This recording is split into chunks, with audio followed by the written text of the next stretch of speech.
thank you for being here.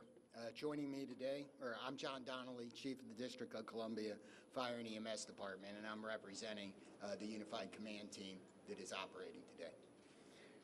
I'm joined today by Deputy Mayor Lindsay Appiah, Metropolitan Police Department Executive Assistant Chief Jeff Carroll, Clint Osborne, the Homeland Security and Emergency Management Agency Director for the District of Columbia, the Military District Washington, the Metropolitan Washington Airports Authority, and both the fire and police chiefs, the United States Coast Guard, the Maryland State Police, the Virginia Department of Emergency Management, and the Virginia State Police. And I'd like to thank all of them for being here as well. We are here at Reagan National Airport with our Unified Command Team, and we will provide an update on where recovery efforts stand. We'll also give more information about the cadence of updates from Unified Command going forward. I'm joined today by Terry Lyric from the Metropolitan Washington Airports Authority and the other members of the Unified Command Team. As we continue to learn more about the victims, we are sharing our prayers and condolences with the families of the loved ones and those who were lost in this tragedy. And I want to thank again our response teams for their heroic efforts over the past 30 or so hours, including the team on this site, as well as the teams that are supporting the families. This is heartbreaking work. The National Transportation Safety Board is leading the investigation into what happened, and they will be providing updates later this afternoon. We will not be talking about the investigation in this conference. So Terry Lyric from the Metropolitan Washington Airports Authority will now provide an update on airport operations, and then I will update you on the activities since our last briefing and the activities over the next operational period. Thank you, Chief. Again, my name is Terry Lyric. I'm the Vice President Airport Manager of Reagan National Airport. Just kind of wanted to give an update on where we stand. As we know, the airport is open and operating. We are in a reduced capacity and a reduced arrival rate due to the proximity of the recovery site. We do have 2 of our 3 runways that are closed. So as always, we do want to encourage passengers to reach out to their airlines for any potential flight delays. Typically, a full schedule here at National Airport would encompass about 800 flights a day using those 3 runways. We've had several, obviously, cancellations yesterday. Airlines are resuming as much as possible normal operations. I think we have about 100 flights or so canceled today. I do want to just recognize a lot of the airport teams who work behind the scenes, and we are here to support and coordinate with the ongoing recovery efforts, as well as working with NTSB in their investigation. With that, I'll just turn over my remarks to the next speaker. Thank you.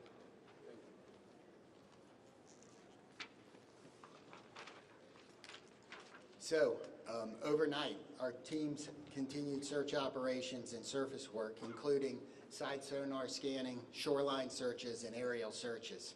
Also, 2 Coast Guard cutters have arrived on station, and you may be able to see them out there on the water. Other efforts off-site included the NTSB, American and PAL Airlines, and district officials meeting with families at the Family Assistance Center and providing the support that they need to get through this horrible event. We've identified we have recovered 41 sets of remains, and 28 of those victims have been positively identified. And as of 6 a.m. this morning, next of kin notifications have been made to 18 families. Going forward with our recovery operations, search teams will continue to work the site. We'll do side sonar scanning, searching the shoreline, and aerial operations. Our dive teams are working in targeted areas, and additional Coast Guard assets will arrive this afternoon. The salvage crews have begun to arrive on the scene, and they're assessing the work that's going to be needed to recover the aircraft from the water. We expect those operations to begin no later than tomorrow afternoon. The teams are also working the shoreline down the river, as we do expect some debris to be dragged by the current. And if members of the public believe they have information or have discovered potential wreckage, we're asking you not to touch it and to call 911, and we will send somebody out to get it. Supporting the response team. This has been a tough response for a lot of our people. We've had over 300 responders operating at one time, and I think we've got about 500 people that have worked through the site. So the Unified Command has activated peer support for its first responders to make sure that everybody has somebody that can help us get through this.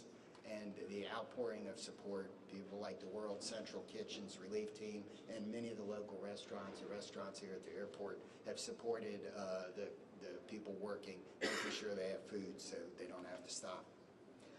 And I want to thank the rest of the community for their outpouring of support and the messages that they have given to the firefighters, police officers, military officials, and everybody else that's working. If you want to help, the Greater Washington Community Foundation has a relief fund. You can donate at the link above. We also, be careful, avoid your fundraising scams, only trust verified sources, and ways you can help is to amplify that message using trusted sources on social media. Exercise patience through the transition as this impacts the region. Things like the delays at the airport, people are going to need your grace. I know we've got a lot of vehicles around. We've got some areas closed that are normally open to the public around the river, and we need your patience in that. Check in on your friends and neighbors, and if you're feeling anything about this event, please call the crisis hotline, talk to a medical professional, and you can use 988 on your phone. What do we got here? Is that the last one? So with that, we're going to be able to take a few questions. I'm going to start over here, and we'll work our way across. 1, 2, 3. Yes, sir. Hi, this is Campbell Roberts from the New York Times. Can you talk about the FAA's decision to restrict helicopter flights in and around National Airport? So the question is, can anybody talk about the FAA's decision to restrict flights in and around National Airport? I don't believe we have any. So that's probably beyond the scope of this interview. You'll have the NTSB later, and that's something I might ask them. Yes, sir. Chief Skylar Heather with CBS News. Given the time that has passed, can you describe the conditions right now as it relates to the recovery process and whether you all think that y'all will be able to recover more bodies? Okay, the question was, given the time that has passed and the conditions outside, do we believe we're going to be able to recover more bodies? And there's a lot of challenges with that. So I'm going to answer that one. I'm going to say that, yes, we expect to recover all of the bodies. We have that's why our teams are still working. We're going to have to work with the salvage company to do some of that work. Yes, sir. If I may ask a question on behalf of the Reagan National Airport. This is Alex Gabriello with News Nation. A lot of questions now circulating about the crowded airspace surrounding this airport. Also reports about other close calls, including 24 hours before the fatal accident. We've seen the FAA take the position of restricting the airspace, specifically Route 1 and 4 for choppers in this area. What is the airport's position about potentially toning down some of the air traffic around this airport, and should this have been done sooner, specifically the restrictions on the airspace for choppers on Route 1 and 4? Yeah, sure. The question was regarding air traffic, helicopter routes up and down the Potomac, right? That is an FAA responsibility. The airspace is controlled by the FAA. The airport does not have any responsibility outside of the surfaces, the airport itself. But most certainly, this has been conversations that you've had, and when it comes to safety for the airport, for the passengers that come in and out of D.C. Mm-hmm. Absolutely. The FAA does regulate the airport, and we follow all FAA safety regulations. Again, all I can say is the FAA is responsible for the airspace. And very briefly, a question for the chief. Sir, how long do you expect it to take for the salvage to be removed from the river to recover the bodies and do everything that's necessary to bring closure for these families?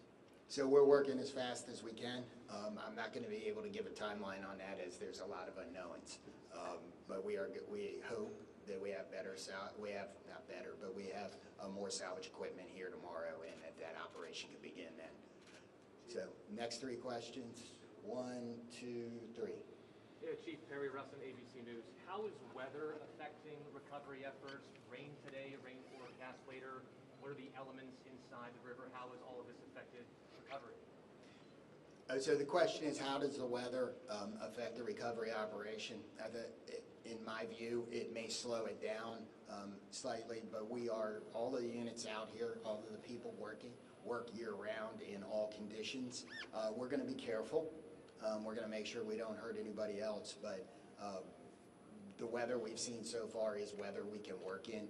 If that were to change, that would affect it, but we haven't seen that. I would get one question at a time. Chief, you talked earlier about access to the site and to gain access to that area.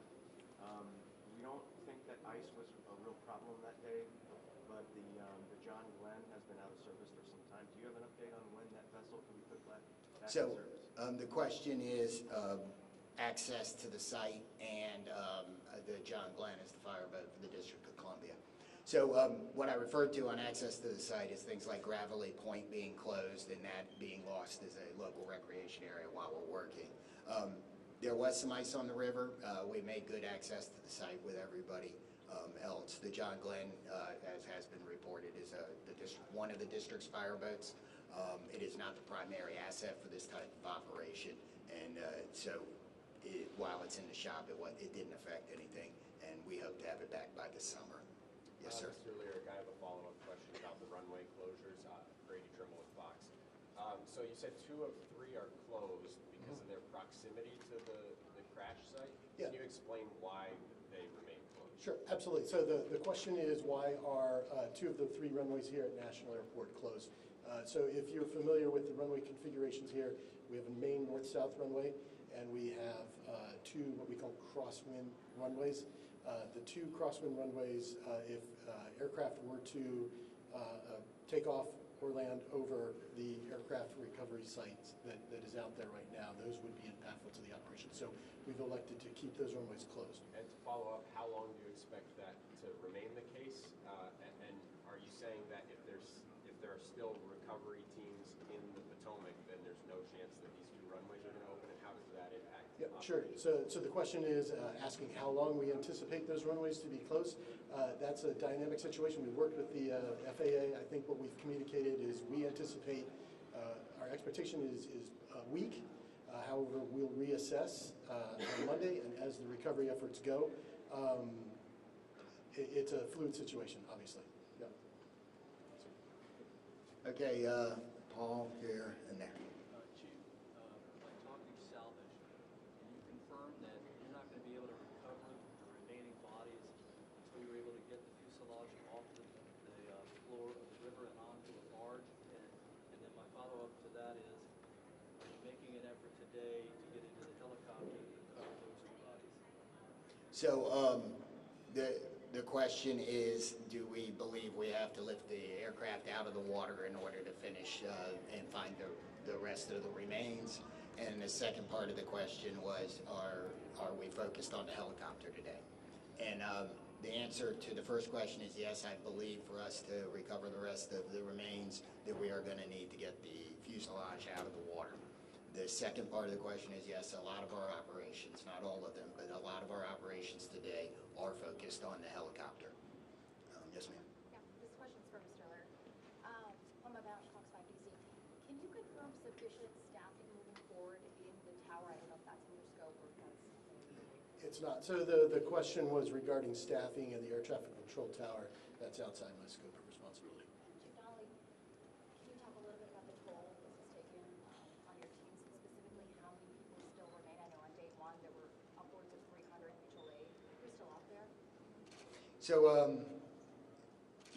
this is an incident where even if it doesn't affect you right now, it's probably going to affect you later. It'll be something that you think about. So in emergency services across the board, we have support teams. The National Capital Region, all of the departments do. So they've been activated. The International Association of Firefighters regional peer support team has been activated to help support. And the incident management team, as they rotate responders through the scene, are making sure that there are opportunities for them to get the assistance they need. I'm going to ask the Virginia State Police to talk about the peer support he's doing a little bit. I'm First Sergeant Blank with the State Police in Virginia. We are working with our partners. MWA is leading the support for the effort for peer support, but I'm here in support of that effort. And we have several regional partners that are contributing to that, including mental health professionals who are on site from ANOVA and from a nonprofit in the area that are providing support. The Virginia Law Enforcement Assistance Program is also planning to send support, and all of the most of the public safety agencies in the region are providing personnel to assist with that effort. Yes, ma'am. Marielle Harlan with DC News Now. I know that this is an unpleasant question for you, Chief, but we've been hearing reports from people that live along the river and potentially see partial remains coming up on shore. People are seeing these. Is that anything you're hearing, or is that way keeping people away from some of these shore? So we're not keeping anybody away from the shoreline for any of those reasons. If we've closed off an area like Gravelly Point here, it's because we have emergency access vehicles coming in and out, and we need the access to the river. We have received some 911 calls about either debris or remains. I don't know that we've actually found any remains. We've certainly picked up debris from those 911 calls. So we're going to do 3 more and go 1, 2, and 3 in the back. Yes, sir. Thanks, Chief. Jonathan Kersley from Channel 9 Australia. This is a question for Terry. Terry, as Vice President and Manager of this airport, what concerns have you had specifically about the congested airspace, and have you ever raised those directly with the FAA? So again, the United States airspace is the safest in the world. Safety is one of our top priorities, and we continue to ensure that the airport is safe for operations. To follow up on that, it wasn't safe in this instance.